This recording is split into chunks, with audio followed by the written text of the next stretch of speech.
السلام علیکم ورحمۃ اللہ وبرکاتہ۔ الحمد للہ وعلی آلہ واصحابہ المتعدبین بآدابہ، اما بعد فاعوذ باللہ من الشیطان الرجیم، بسم اللہ الرحمن الرحیم۔ الف لام میم ذالک الکتاب لا ریب فیہ ھدی للمتقین۔ صدق اللہ العظیم۔ ان اللہ وملائکتہ یصلون علی النبی یا ایھا الذین آمنوا صلوا علیہ وسلموا تسلیما۔ اللہم صلی وسلم وبارک علی محمد معد رسول اللہ صلی اللہ تعالی علیہ وسلم۔ معزز سامعین، خطبہ مسنونہ میں سورہ بقرہ کی ابتدائی آیتوں کی تلاوت کا شرف حاصل کیا۔ آج کی اس محفل میں اسی آیت کریمہ سے متعلق فکری معلومات سے آگاہی کی کوشش کی جائے گی۔ رب قدیر میری زبان پر کلمہ حق کو جاری فرمائے۔ انسانی زندگی کا طریقہ یہ ہے کہ وہ کسی نہ کسی قانون کے تحت زندگی گزارنا پسند کرتا ہے۔ لا قانونیت کی زندگی کسی بھی انسان کو پسند نہیں۔ قانون انسان کے لیے بناتا ہے، قانون انسان خود اپنے لیے بناتا ہے، قانون اپنی گھر گرستی کے لیے بھی بناتا ہے۔ انسان کی زندگی کسی بھی طریقے سے لا قانونیت نہیں، ابالی پر نہیں ہے۔ کوئی آدمی اس طریقے کے ساتھ زندگی گزارے کہ میں آزاد ہوں، الڑپن ہوں اور میں کسی بھی قانون کا پابند نہیں ہوں، خود وہ اس قانون کا پابند ہے کہ وہ کوئی قانون کی پابندی نہیں کرتا، یعنی اس نے اپنا ایک قانون بنایا ہے کہ میں کسی قانون کی پابندی نہیں کرتا، تو گویا کہ وہ اس کا اپنا قانون لے کے چل رہا ہے۔ وہ عادت ہے انسان کے لیے کہ کچھ نہ کسی قاعدے، قانون، اصول پر کام کرے۔ اب یہ اصول انسان سے انسان کی طرف آتے ہیں تو اچھے برے بھی کہلاتے ہیں۔ پہلے دور میں قانون کا طریقہ یہ تھا کہ گھر یا کنبے یا خاندان کا ایک بڑا آدمی اپنے گھر، کنبے، خاندان کے لیے کوئی نہ کوئی قانون مرتب کرتا، جس کو وہ تسلیم کرتے اور اس پر وہ عمل کرتے۔ یہی بنیاد پر قبیلہ در قبیلہ ہوا۔ قرآن پاک میں اس کے تھوڑے تذکرے کرتے ہوئے حوالہ دیا گیا جب اللہ کے رسول صلی اللہ علیہ وسلم نے ارشاد فرمایا کہ ایک خدا کی طرف آؤ، تو بہت سارے لوگوں نے کئی طریقے سے ایک خدا نہ ماننے کا تصور پیش کیا۔ تو بعض لوگوں نے یہ تصور پیش کیا کہ ہم ایسے طریقے کو کیسے چھوڑ سکتے ہیں جو طریقہ ہمارے آباء و اجداد کا رہا ہو۔ ہمارے آباء و اجداد نے جو طریقہ اختیار کیا، ہم اس طریقے کو کیسے چھوڑ سکتے ہیں؟ تو گویا کہ ان کے پاس بت پرستی کا تصور آباء و اجداد کے طور طریقے کی بنیاد پر تھا۔ تو کسی بھی چیز کو تسلیم کرنا، کسی بھی چیز کو چھوڑ دینا انسانی ذہن پر جمے ہوئے ایک تصورات کی بنیاد پر ہے۔ اس قانون کے ایک لمبے قاعدے میں قرآن پاک نے ایک بات ذکر کی کہ دنیا کا ایک دستور، دنیا کا ایک قانون ہم دیتے ہیں، وہ ہے ھدی للناس، کہ ساری دنیا کے لیے ایک قانون ہے۔ قرآن پاک کی وہ آیات مبارکہ جو انسانیت کو دنیا میں رہتے ہوئے اچھے انسان بننے کی طرف ترغیب دلاتی ہے، اور کسی بھی ملک، کسی بھی جگہ کے طور طریقے، قانون جو ہے اسی بنیاد پر ہوتے ہیں کہ انسان انسان کہلائے۔ پوری کائنات کے لیے ایک قانونی دستاویز قرآن پاک کی شکل میں ہے۔ قرآن نے اس کا اعلان کیا، ھدی للناس۔ یہ الگ بات ہے کہ آج تک ہم نے قرآن پاک کی اس رہنمائی کا تذکرہ واضح نہیں کر پائے کہ پوری انسانیت کیسے اس سے رہنمائی حاصل کر سکتی ہے، کیسے چرند پرند اور جانور، جنگل کے، آبادی کے، انسان آپس میں ایک دوسرے کے ساتھ تال میل رکھ کر کیسے زندگی گزار سکتے ہیں، مختلف سوچ و فکر کے لوگ کیسے ایک دوسرے کے ساتھ زندگی گزار سکتے ہیں، پرامن زندگی گزار سکتے ہیں، یہ ابھی تک ہم نے نہیں بتایا، یا ہم بتانے سے قاصر ہیں کہ قرآن کی یہ رہنمائی اصول کو ہمارے درمیان بتانے کا وہ اسلوب و طریقہ ہم میں خود رائج نہیں ہے۔ کبھی میں ہدی للناس کی کیفیت کو دیکھتا ہوں، یا کبھی یہ دیکھتا ہوں کہ اہدنا الصراط المستقیم، مولا ہمیں سیدھا راستہ چلا، تو اس کا وے کلیئر ہمارے پاس کہیں پر بھی ایسا صاف لکھا ہوا نہیں کہ جس کو دیکھ کر بندہ چلنے کو جی چاہے، جس میں عام اور خاص سب کو واضح کر دیا گیا ہو۔ جیسے آج دنیا نے گوگل ارتھ کے ذریعے سے ایک گوگل میپ بنایا ہے، آدمی کو کسی راستے یا کسی منزل کی طرف جانا ہو تو وہ پڑھا لکھا ہو بغیر پڑھا لکھا ہو، پڑھا لکھا آدمی ٹائپ کر کے معلوم کر لیتا ہے، بغیر پڑھا لکھا آدمی وائس کے ذریعے سے معلوم کرتا ہے کہ مجھے یہاں سے لے کر اورنگ آباد جانا ہے تو کتنی دور ہے، تو وہ پورا وے بتا دیتا ہے۔ وے بھی نہیں بتاتا بلکہ ساتھ یہ بھی بتاتا ہے کہ آپ کو کتنا ٹریفک ملے گا اس میں۔ تو جس طرح سے یہ رہنمائی کرتا ہے، ہم نے قرآن پاک کے اس دعوے کی رہنمائی کے طور طریقے عوام کے درمیان واضح نہیں کیے کہ یہ قرآن کتنی رہنمائی کرتا ہے۔ ہدی للناس، لوگوں کی رہنمائی کرتا ہے، لیکن رہنمائی پاتے کون ہیں؟ تو سورہ بقرہ کی ابتدائی آیتوں میں کہا گیا ہدی للمتقین، جو اس پر ایمان رکھتے ہیں اور اللہ کو ایک مانتے ہیں، پھر اس کے ساتھ ساتھ اس راستے کی سچائی پر یقین رکھتے ہیں، تو وہی اس راستے کو صحیح طور پر پا سکتے ہیں۔ ہدی للمتقین کا تذکرہ کرنے کے بعد قرآن پاک کا ایک ضابطہ کہ دنیا میں اکثریتی اعتبار سے جس قانون کو رائج کیا جا سکتا ہے، جس قانون کے اندر لچک ہے، وہ قرآن پاک ہے۔ اب اس ضمن میں ہم اور آپ ایک دستور پر عمل کرتے ہیں جس ملک میں ہم رہتے ہیں، اس کو کہتے ہیں جمہوریت اور سیکولرزم۔ اس میں بھی ایک قانون کے طور طریقے ہیں جس میں لکھا ہوا ہے کہ کتنے آرٹیکل ہیں، کتنے دفعات ہیں اور کتنے اصول بیان کیے گئے ہیں کہ اس ملک میں رہنے کے لیے بندے کو کون کون سے طریقے اختیار کرنے ہیں، اور کون کون سے اصول اس کے لیے ایک ہمہ جہت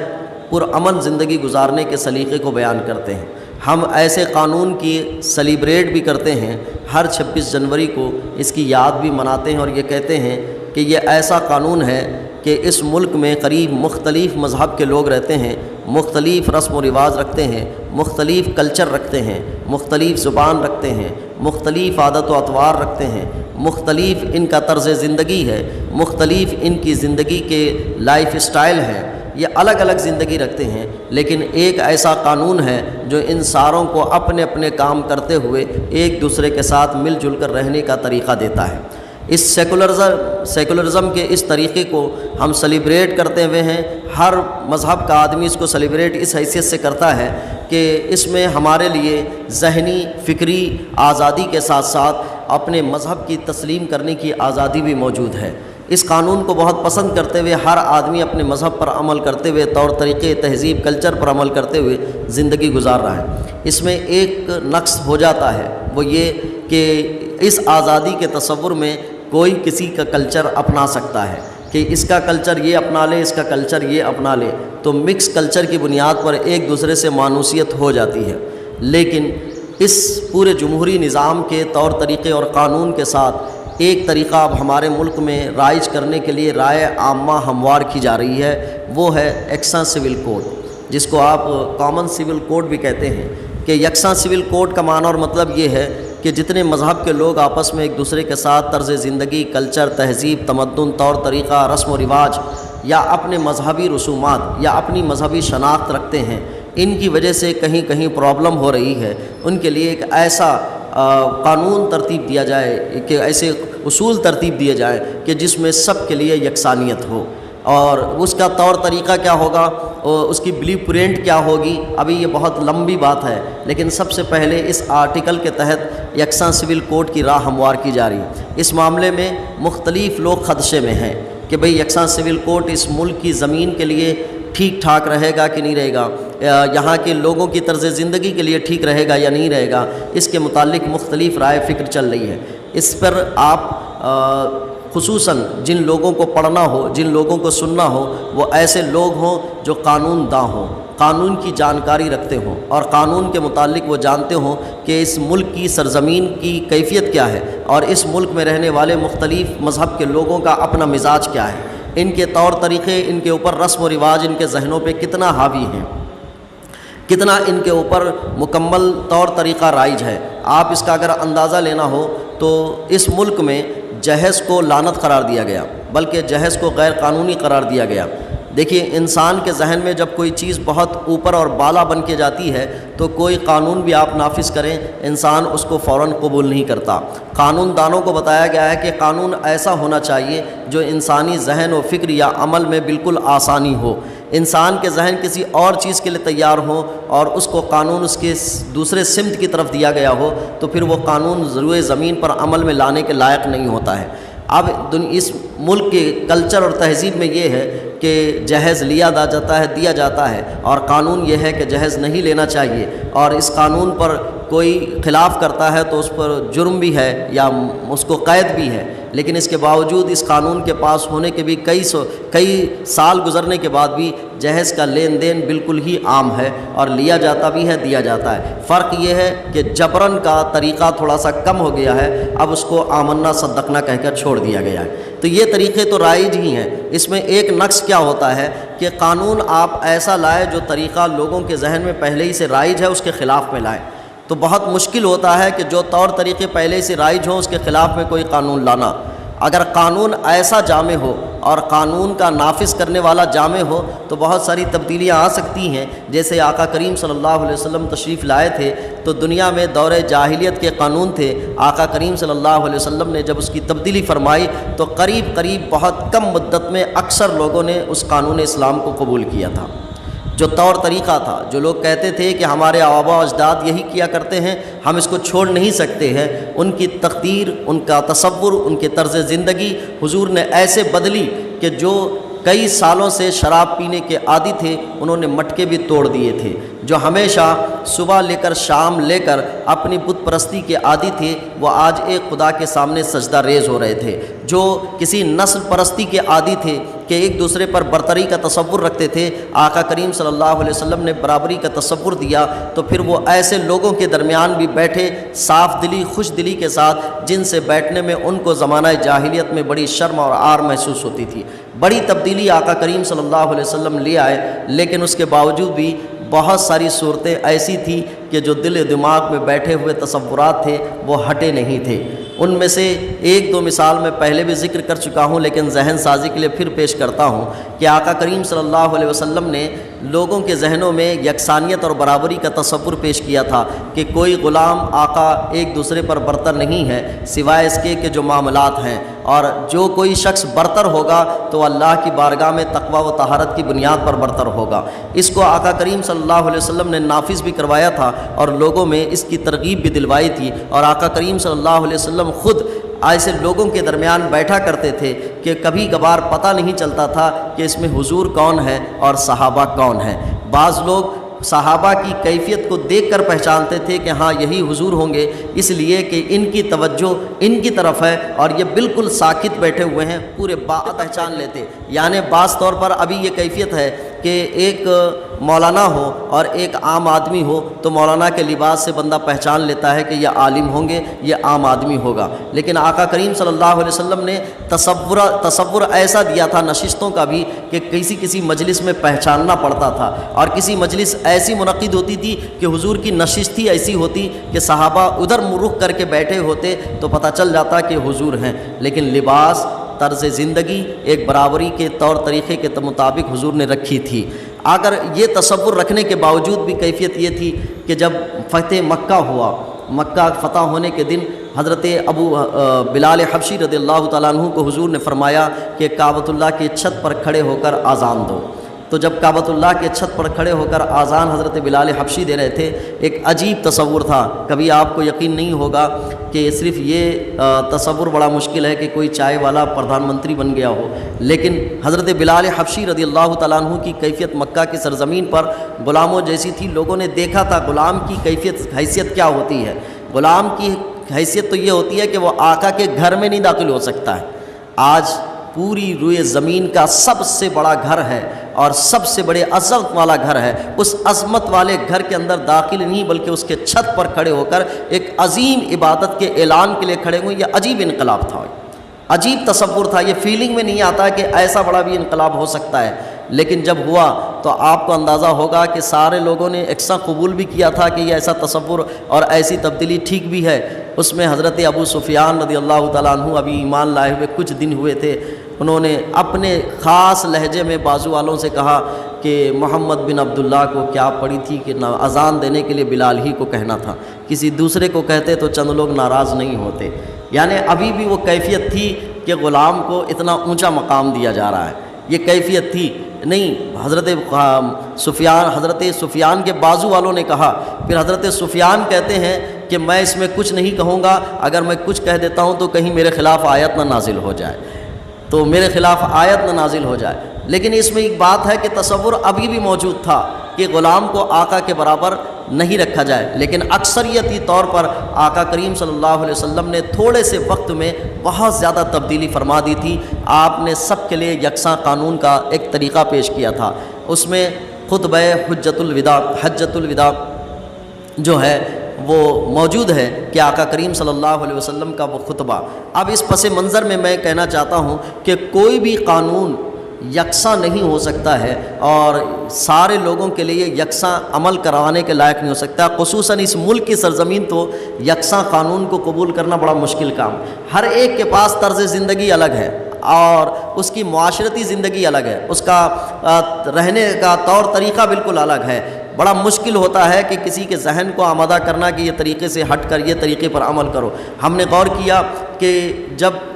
کرونا کے ٹائم پہ کچھ قانون لاگو کیے گئے اور لوگوں نے یہ تصور کر لیا تھا کہ یہ ہمارے لیے اتنا نقصان دہ نہیں ہے، تو پھر جتنے قانون تھے ان قانونوں سے نکلتے ہوئے لوگ بھی نظر آئے کہ قانون کو بھی چھوڑ دیا، طریقے کو بھی چھوڑ دیا۔ 50 سے زائد لوگ شادی میں شریک نہیں ہو سکتے تھے، یہ قانون تھا، لوگوں نے 50 سے کئی زائد کو شریک بھی کروا لیا تھا اور میل ملاپ کے ساتھ زندگی بھی گزار دی تھی۔ میں نے کہنا مقصد یہ ہے، انسان کی سوچ و فکر میں جو کوئی بات طے ہو جاتی ہے تو آپ اس کے خلاف کوئی قانون لاتے ہیں تو وہ قانون عمل کے لائق نہیں بنتا ہے، یہ تصور ہے۔ خصوصاً اس ملک کی سرزمین یکساں سول کوڈ کے لیے ہموار نہیں ہے،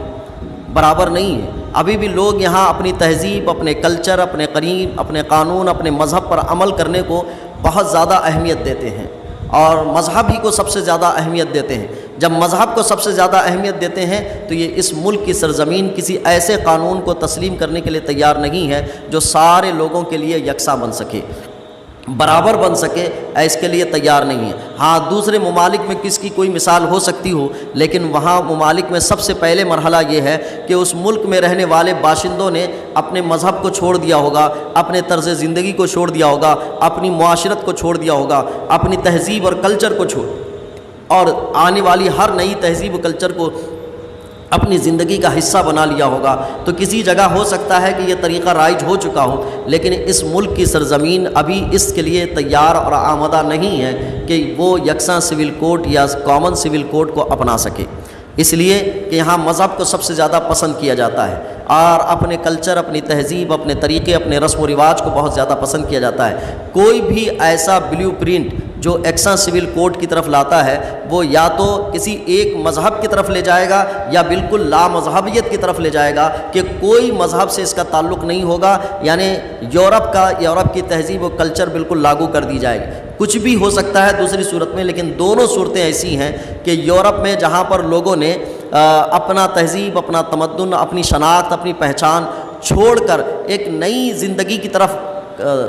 چل پڑے ہیں، وہاں بھی مذہبیات اپنی واپس رسم و رواج کے ساتھ واپس آ رہی ہے، اپنے طرز زندگی کے ساتھ واپس آ رہی ہے، اور یہاں پر ایک ایسے طریقے کو رائج کرنا یا ایسے قانون کی طرف لے جانا جو مذہبی شناخت اور طریقے کو بھلا کر نئے طریقے کی طرف لانا چاہتی ہو، تو یہ بھی انسانی سوچ و فکر کے خلاف، اس زمینی حقیقت کے خلاف ہوگا۔ یکساں سول کوڈ کے لیے رائے عامہ ہموار کی جا رہی ہے، جس کے لیے ابھی طور طریقے بھی بتائے گئے ہیں۔ اس کے لیے خصوصاً مسلمانوں میں ایک بے چینی ہے، مسلمان مذہب کا تھوڑا زیادہ پابند مانا جاتا ہے، اب ہے یا نہیں ہے یہ اس کے اپنی اندرونی کہانی ہے، لیکن مذہب کے معاملے میں وہ ذرا زیادہ پابند مانا جاتا ہے اور اس کی ایک اپنی شناخت ہے، اپنا اس کا طرز زندگی ہے، اس کے اوپر وہ کاربند رہنے کو اپنی دنیا و آخرت کی بھلائی تصور کرتا ہے۔ اس کے لیے بھی بے چینی کا سبب ہے کہ مسلمان کی، کیونکہ اقلیت میں ہونے کی بنیاد پر کہیں ایسا نہ ہو کہ اکثریتی لوگ کسی قانون کی رائے عامہ ہموار کر کے اکثریتی طور پر قانون بنا سکیں۔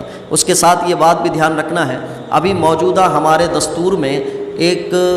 آرٹیکل ہے، آرٹیکل کے تحت ہمیں اپنی مذہبی شناخت، تشخص، رسم و رواج، طور طریقے، عقائد، معاملات، آئلی زندگی سب کا اختیار دیا گیا ہے، اور یہ ایسا قانون ہے جس میں یہ لکھا گیا ہے کہ یہ قانون بدلا نہیں جا سکتا ہے۔ اس کو بدلنے کی طاقت کسی بھی پارلیمنٹری قانون کو نہیں ہے کہ اگر پارلیمنٹری قانون میں کوئی اکثریت آ جائے تو وہ اکثریت کی بنیاد پر ان قانونوں کو ہٹا نہیں سکتی ہے۔ اس میں سے ایک قانون یہی ہے کہ مذہب کے تشخص، اس کے اختیارات، اس کے رسم و رواج، طور طریقے یہ بالکل ہٹائے نہیں جائیں گے۔ یہ طور طریقہ ہے، اگر ہٹانا ہوگا، اس کو ختم کرنا ہوگا تو بہت مشکل کام ہے۔ یکساں سول کوڈ کے ذریعے سے بھی اس کو ختم کرنا مشکل ہے، سوائے اس کے کہ لوگوں کو اس پر زبردستی آمادہ کر دیا جائے یا کسی زبردستی قانون کے تحت اس پر عمل کرانے کی کوشش کی جائے۔ لیکن دستور ہند کے تحت یہ بات لکھی ہوئی ہے کہ مسلم اقلیت ہو یا کوئی بھی اقلیت ہو، ان کے مذہبی معاملات میں دخل دیے بغیر کوئی بھی قانون بنایا جا سکتا ہے۔ یہ طریقے رائج ہیں۔ تو یکساں سول کوڈ کی جو بھی بلیو پرنٹ ہوگی، وہ طور طریقہ جو بھی ہوگا، وہ جمہوریت کے اس قانون کو چھوڑ کر بنایا جائے تو شاید کچھ لوگ قبول کر لیں، ورنہ اس قانون کو کوئی بھی قبول کرنے کو تیار نہیں ہوگا۔ اور یہ زمین ابھی بھی ہموار نہیں ہے یکساں سول کوڈ کے لیے، اگرچہ دستور میں یہ لکھا ہوا ہے کہ اگر مناسب سمجھا جائے اور زمین یہ تیار ہو اس چیز کے لیے کہ یکساں سول کوڈ نافذ کیا جائے تو کر سکتی ہے۔ یہ قانون بھی لکھا ہوا ہے، لیکن یہ قانون کے تحت وہ قانون ختم نہیں کیا جائے گا جو مذہبی تشخص اور مذہبی شناخت، مذہبی معاملات کی آزادی کا رکھا ہوا ہے۔ اس یکساں سول کوڈ کے ذریعے سے بھی اس کو ختم نہیں کیا جا سکے گا۔ یہ دستوری کاغذات میں لکھا ہوا ہے، اب عملی طور پر اس کی خلاف ورزی ہو تو پھر یہ اپنی اس ملک کی ایک کہانی ہوگی۔ بہرحال آج کی میں گفتگو میں اتنی بات کہنا چاہ رہا ہوں کہ دستور کائنات قرآن پاک میں رکھا ہوا ہے، ھدی للناس اور ھدی للمتقین۔ اتنا جامع قانون دینے کے لیے کسی کے پاس نہ ذہنی صلاحیت ہے نہ علمی لیاقت ہے جو قرآن پاک نے انسانیت کے لیے دیا ہوا ہے۔ اب اس کے علاوہ یکساں سول کوڈ اس ملک کے لیے اگر بنایا جاتا ہے تو میرے حساب سے قانون داں، جو قانون داں کہتے ہیں، جو قانون سے واقفیت رکھتے ہیں اور جو اس زمین کی حقیقت سے واقفیت رکھتے ہیں، وہ بھی اس کے لیے تیار نہیں ہیں، اور خصوصاً مسلم اقلیت یا دوسری اقلیتیں بھی اس کے لیے تیار نہیں ہیں کہ وہ اس قانون کو نافذ کرنے یا اس قانون کو بنانے کے متعلق تیاری کر سکیں۔ تو آج کی گفتگو میری یہی ہے کہ یکساں سول کوڈ کے لیے یا کامن سول کوڈ کے لیے جب بھی آپ تک بات آئے تو آپ اپنے لیے اپنا